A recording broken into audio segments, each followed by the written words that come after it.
ranking 34 Microbrands. Let's talk about some watches.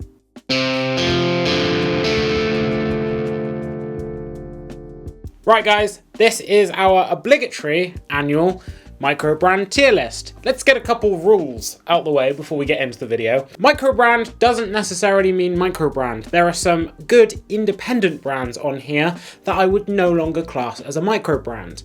For example, Studio Underdog. They sold 12,000 watches last year. That's not a microbrand. Fears, for example, I don't class them as a microbrand. They have more than 10 people working at that company and they are doing some incredible things. I don't class them as a microbrand. So there are brands on here that are microbrands and some really good, strong, independent brands that are slightly on the smaller side in the overall scope of the industry. So that's rule number one. Also, how am I going to be ranking these brands? Is it going to be some nebulous idea? No, I'm going to be ranking these brands based on how likely I am to spend my money on them or recommend someone else spends their money on them. It's essentially my personal taste. I'm not telling you how to spend your money. You're here for my opinion, and my opinion doesn't matter, okay? I just wanted to get that out the way. Shall we get started? Good. Brand number one is Autodromo. This brand is very much inspired by auto racing, and honestly, I'm not a very big fan of this brand. For the styling of one of their lines, it's very much Casio-esque. I think that's the C series or something. Not a big fan of them. And the styling of their chronographs is very vintage, slightly colourful Gakota vibes. And for the money, I'd much rather get a Gakota. So guys, unfortunately, we're starting off strong with Autodromo getting in the bin. Doesn't mean I don't think you should spend your money on them if you like them. Just remember that, okay? This is just how likely I am to spend my money. Let's focus on that. Anne Ordain. Now, Anne Ordain, excellent Scottish brand. They do absolutely beautiful, beautiful dials. The Model 3, with that sort of chipped wave-ish pattern, is stunning. But they're fairly pricey and apparently very, very, very tricky to get a hold of. So, Anne Ordain, I love you. You're gorgeous. But you can't be in Micro God because I've heard some slightly negative customer service things about people actually trying to check on the progress of their watch. You make beautiful watches, but let's try and work on availability, eh? Now, Baltic. Baltic is a brand we've worked with a couple times on the channel, and we've had some really good things to say. We've had some constructive things to say. For example, we reviewed the MR Roulette. Really, really like that watch. It was a good watch, I really enjoyed that one. Very good watch. Had a couple constructive things to say about it. And then we also reviewed the Unimatic, which we weren't so keen on overall, just because it wasn't really for us. Quite divisive styling on that one.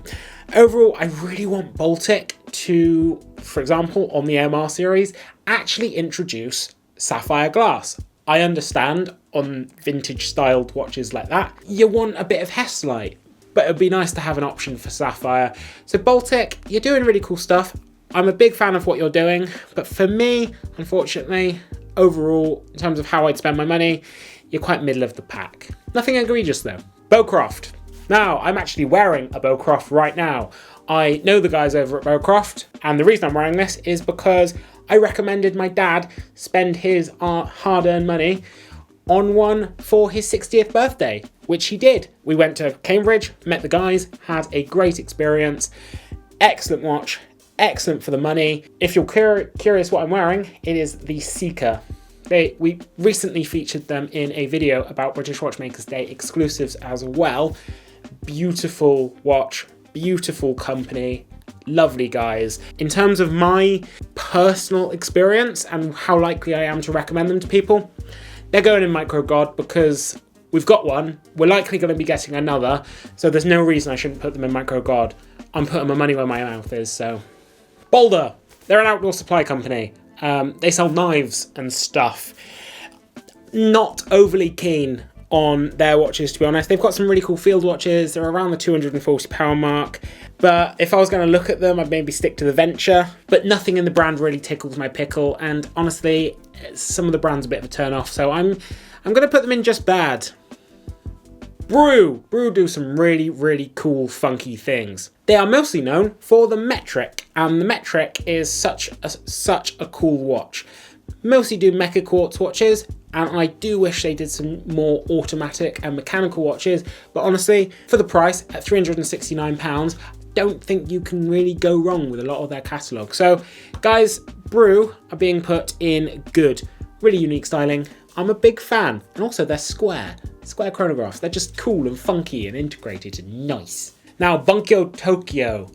Some of these watches are stunning, absolutely stunning. I think they were nominated or won a prize or something at the GPHG 2020, and I see why. The Mori is gorgeous. I don't have to say a lot about this brand because they have quite a good reputation. I haven't had hands on, and I wish you could get anything on their website. Anything. Same with Anne Ordain, actually. But they look really stunning. So honestly, I'm going to put them in good. We've got 3 brands at the moment in good. So I feel like we need to be a little bit more harsh. More teeth. God damn it. A bit more brutal. Yeah, more brutal. This is going to be a brutal tier list. We're not going to be like another channel where it ranges from really good to slightly good. But yeah. Clements have 2 watches on their website. They have the Photic Diver and they have the Monroe. Not a big fan of the Photic Diver. Let's get off the bat. In terms of the Monroe, the Ridgeline colorway looks really, really cool. It's really funky. It's got some 80s sort of vibes. But I actually prefer the Highland Amber. And at the price, at £499, it's actually not bad. Would really like to see them expand their product catalogue. Stop playing with your balls, Terry. I'm not likely to spend my money on them, unfortunately. So they are going in just bad. I would like to see them work more on their catalogue. They might need some more success for that though, but they've done some cool things. Not a fan of over half their catalogue though, so ugh. Deep Blue, this is a brand I did not like last time. Very much make dive watches, and they are very, very cookie cutter. Their website's awful. It makes it look like they're a building supply company and they sell construction materials or tools and stuff. It's like the Wix website, for God's sake. It's awful. It's just copy-paste diver after copy-paste diver after copy-paste diver. They've got some funky colours, but in all honesty, I'm going to be more brutal than I was last time, and Deep Blue can get in the bin. Elliot Brown, you take away the words Elliot Brown, and I would genuinely think this was Victoria Knox in terms of their styling and their logo and everything. They've done some cool collaborations. They've worked with Land Rover. They've done some military projects and stuff. So they're pretty cool in terms of the British watch landscape. And they don't have a terrible price either. £395 for the quartz Canford, or if you want to get into the high-end stuff, you can pay £2,500 for an automatic Beachmaster GMT. So they do a really cool range of watches from the lower end, introductory, to the super high, well, not super high end, but the high end. Honestly though, none of it really speaks to me. They don't really stand out from the pack, but nothing massively egregious. Meh. Farrah's an interesting one. Farrah, I know the guys over at Farrah. I really like a lot of their watches actually. Farrah is a brand that is really, really cool in the range of what they offer. One of their big strengths is the range of what they offer. So they've got world timers, they've got, well, one of my favourite things that they offer actually is the 36mm Velvet Black Discovery. Such a nice, simple, clean looking watch. It's very reminiscent of an old Smith's or something in that ilk. Really, really cool. And also, they're around the £1,000 to £2,000 mark, so they come under a brand that they're most often compared to, which is Fears. I would really like to see them condense their product catalogue at the moment, though. You go on their website, it's huge. They've got everything pretty much that they've ever made on sale on there. Really need to condense it. It's huge, it's sprawling, and it's a bit overwhelming.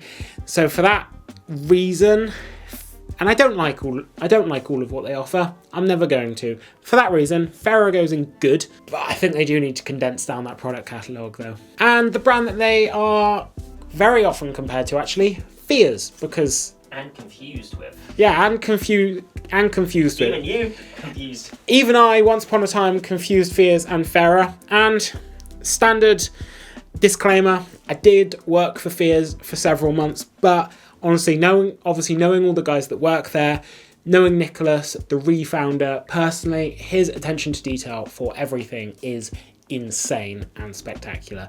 The finishing on the dials is incredible. I feel like I can't put Fears anywhere else other than Micro God, even though they're not a micro brand. I said that at the start. Fears, you can get other watches with the same movements for less, but the look and finish and feel and service and packaging and everything that you'll get with a Fears is uncompromised and incomparable in the price bracket. So honestly, with Fears, and also my mum got one. So in terms of would I actually recommend them and would I actually get my money spent on them or recommend them to my family? It's Micro God. It's got to be. Those are the rules. I recommended them to my family. So yeah. I think with Fears, the best compliment you can give them is that you can recognise one of their watches straight away. Yeah. Which is what all brands want. Absolutely. So at the moment we've got Fears and Bowcraft in Micro God and Deep Blue and Autodromo in Get in the Bin. I'm going to be controversial here.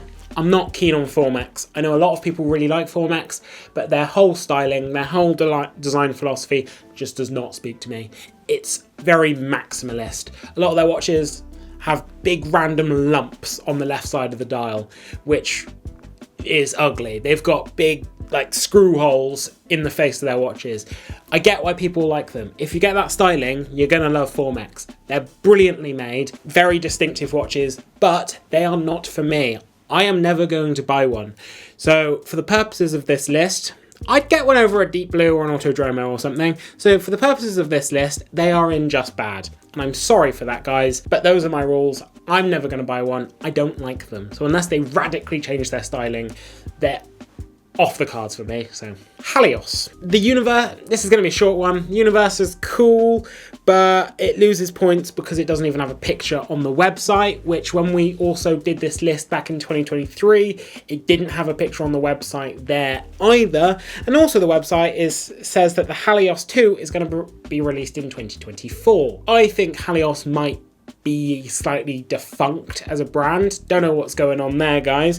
So unfortunately Halios is currently in the bin because I think they're dead. Do they even exist anymore? Do they even exist anymore? Let me know down in the comments. Dakota have a really cool aesthetic. For a southwest of England brand, they look like the sort of brand where you would want to be driving something like an old Cadillac, or just something like that. Just something really vintage and something cool from the 50s.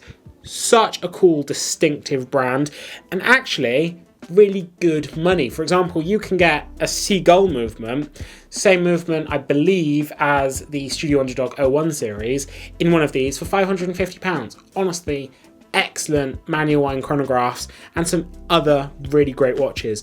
You like them as well, don't you, Terry? I really love the chronograph. Yeah. Because it reminds me of that beautiful sky blue glass Tudor. Absolutely. I get one.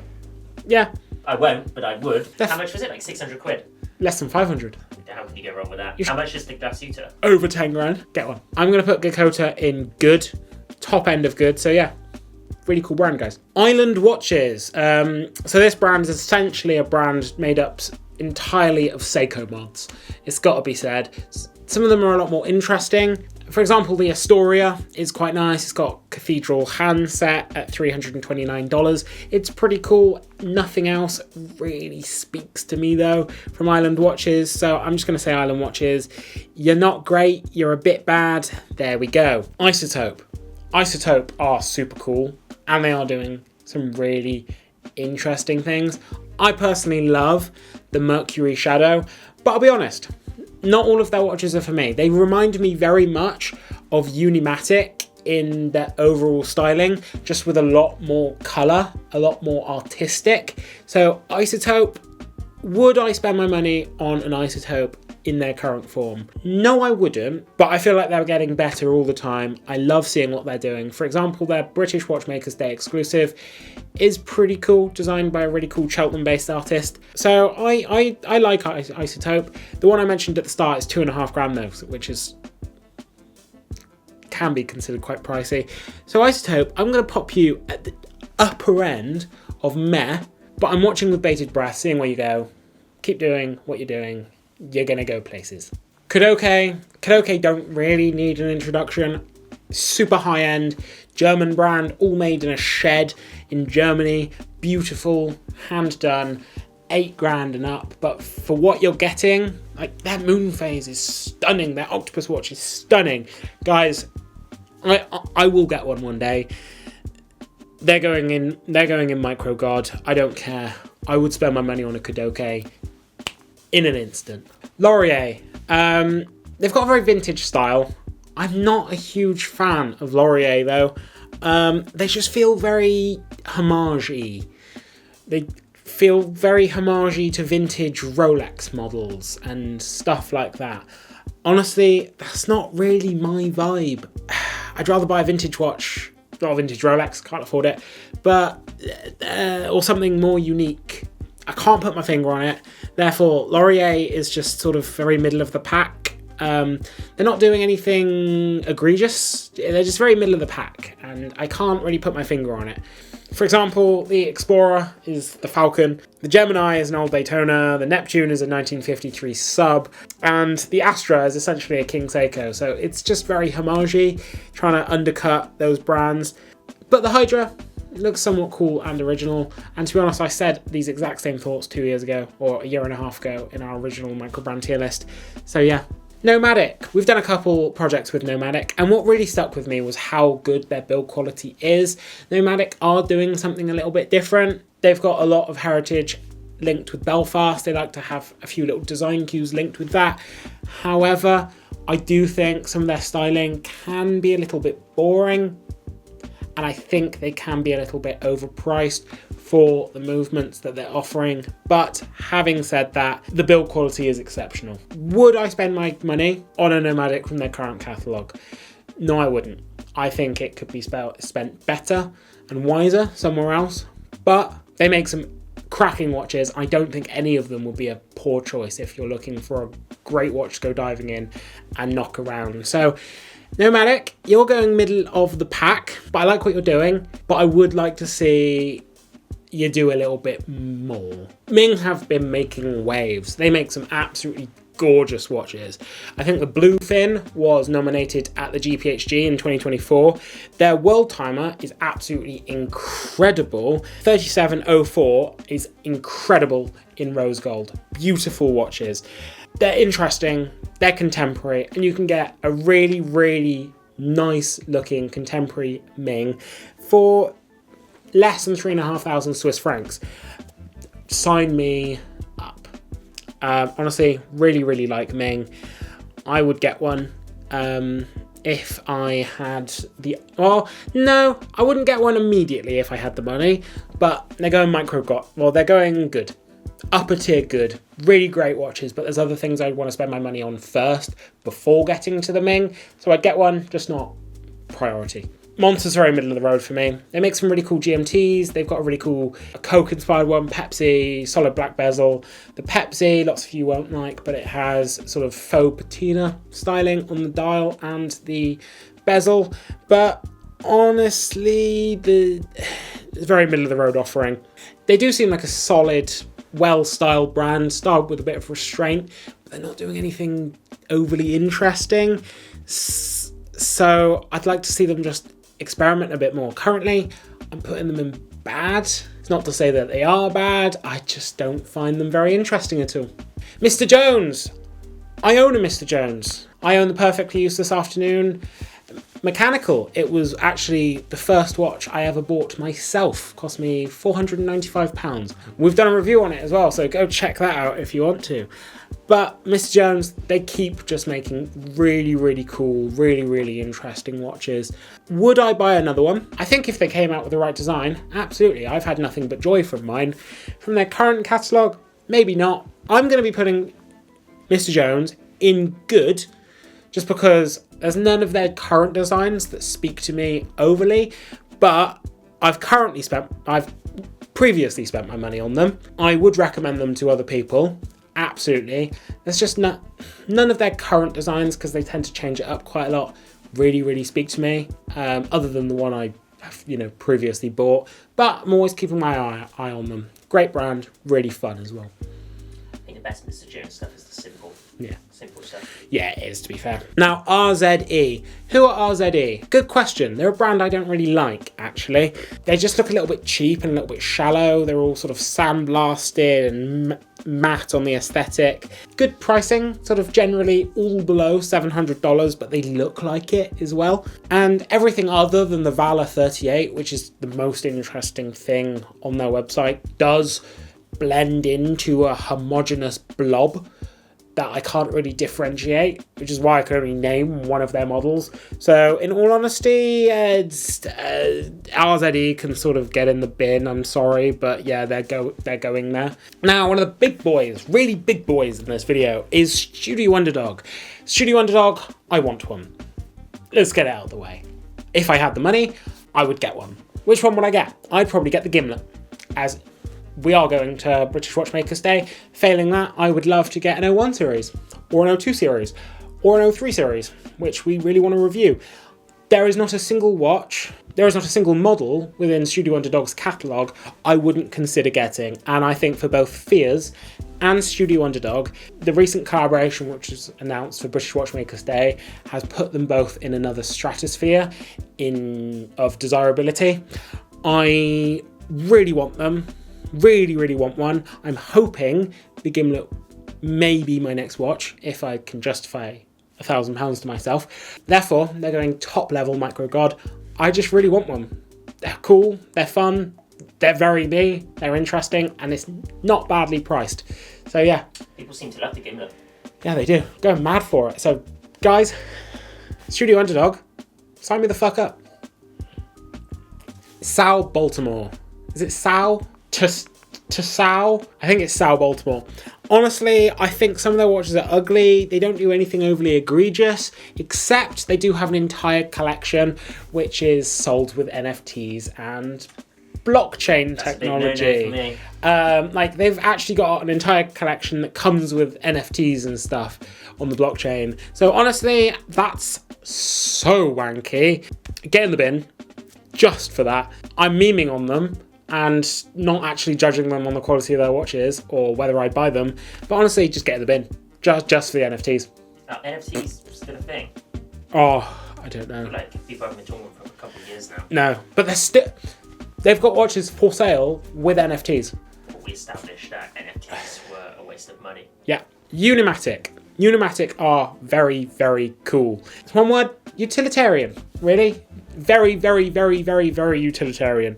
Simplistic design, ultimate usability and hardiness. They're Italian as well, and Italians are always style, and we'll get to another Italian brand in a bit. And the U4, I think, is my personal favourite. It's just super cool. Guys, Unimatic, it's simple design done well. It's entirely the opposite of Formex. There's nothing superfluous on those designs.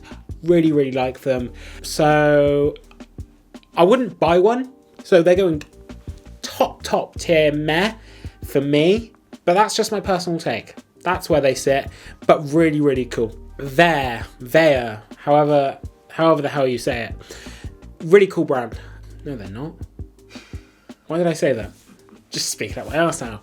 Very cookie cutter brand there. In all honesty, a lot of what they make are homages to bigger, more well-established brands. For example, you have a look at the C5, and there's references of the C5, which other than the logo on the dial, just look like a Nomos club campus. In all honesty, I just think that's quite egregious. The 67 just reminds me straight up of a Seiko 5 GMT, and the S5 is just a vintage Explorer. Like, guys, half their watches are just like Hamilton khaki field reissues and stuff. It's not interesting at all. They do not have their own design language. There's no way in hell I'd look across the street, look at someone's wrist and go, yeah, that's a Ver.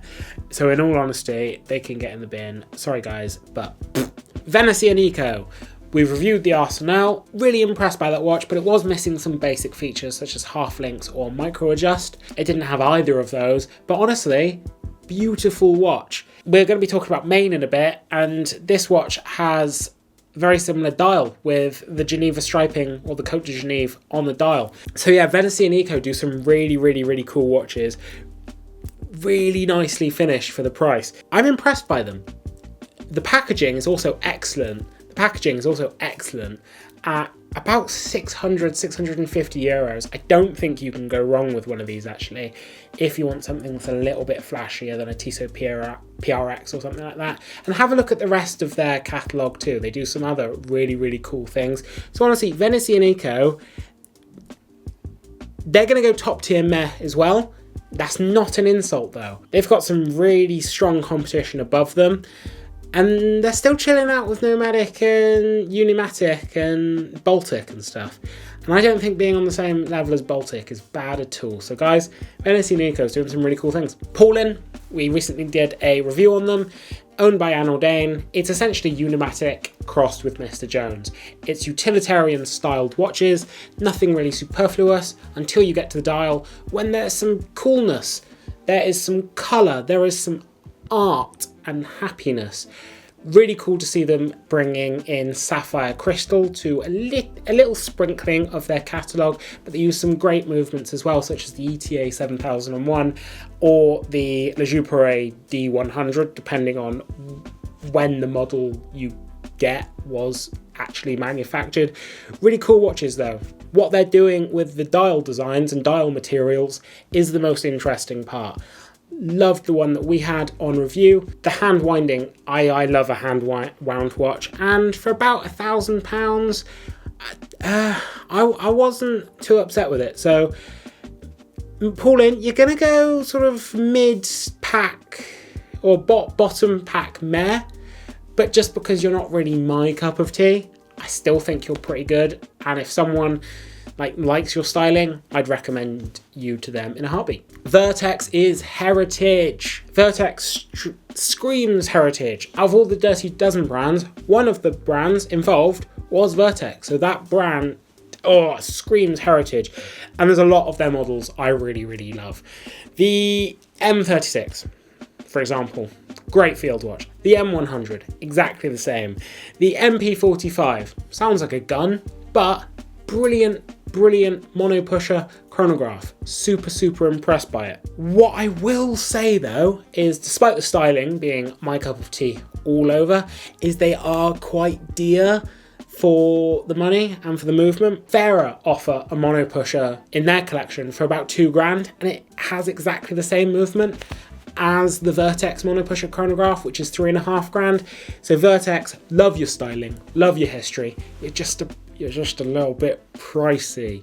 Okay, so I feel like I'm losing my teeth here at the end, but Vertex, love you guys, really want to get hands-on. I've only been hands-on with one Vertex, so I need to get hands-on to see why they're that amount of money. So at the moment, you're sat middle of the pack because I need one in my hands. I emailed you, reply to the email and give me the opportunity to prove that you're worth the money you're charging. Throwing down the gauntlet. Come at me. Yema's really cool, guys. One of the biggest brands in France. In all honesty, they're making their own in-house micro-rotor movement. They're making some really cool stuff. I had my complaints about the Superman Slim that we had in for review. For example, it was a bit it was quite sharp. It actually made my fingers sore using it. But that movement was stunning. Really cool watch. And it had really inflexible lugs. It was great until we saw the limited edition, which was even better. And yeah, that watch was great until we saw the limited edition, which just made me go, why does this watch exist when the limited edition is even better, nicer, and less expensive? So Yema really shot themselves in the foot there, but they've even made tourbillons, and their catalogue just keeps getting cooler. So Yema, you guys, you're gonna go in good, actually. Just stop releasing limited editions, which are better than the main catalogue watches and cheaper than the main catalogue watches. Didn't think I had to have to spell that out for them. Zelos seemed cool. Having said that though, the Eagle 2 is really ugly, and I feel like Zelos has single-handedly completely made meteorite dials slightly uncool. Zelos have massively overdone meteorite dials in their catalogue. But having said that, they make some really nice watches. But maybe nice for some people. For me, they're just very, very busy. I don't know what I'm trying to say here. Guys, I'm not the biggest fan of Zelos. I've not been hands-on with them, to be honest. I don't know what they're like to wear, don't know what they're like to use, don't know what they look like under natural lighting, but based purely on the pictures of their website, being entirely honest, as I am with Formex and quite a few of these brands, they don't speak to me. So honestly guys, Zelos, you're going in just bad. Same level as Formex though, to be honest, and a lot of people love Formex, same as a lot of people love Zelos. In all honesty, it's just my opinion. I'm not likely to get one because they're not my style. So yeah. And last of all, Maine. Maine is cool. Maine is nice. I like Maine, and we can't talk about Maine without talking about the Manhattan. Either the 37 that features the SW200-1 movement at like a $700 price or something, absolutely excellent, or the 39 Slim, which has the ETA 7001 at a very similar price. Honestly, beautiful watches. Yeah, like the Lunar Classic has sprinklings of the Universal Genève pole rotor about it. Really cool watches. Guys, big fan of Maine. So Maine are going in good, bottom of good. I think the only watch I'd really get from their catalogue is the Manhattan, because I just think it's a nicer, better, cheaper Cubitus, to be fair. That's all the brands. My God. That was a lot of brands, 34. I think solid list. Thank you. I'm sure make many people angry in the comments. It might even find its way onto a couple watch forums and stuff of people slating it, but honestly, I made the rules. As I said, this is about how I'd spend my money, so yeah. I'd probably drop Isotope.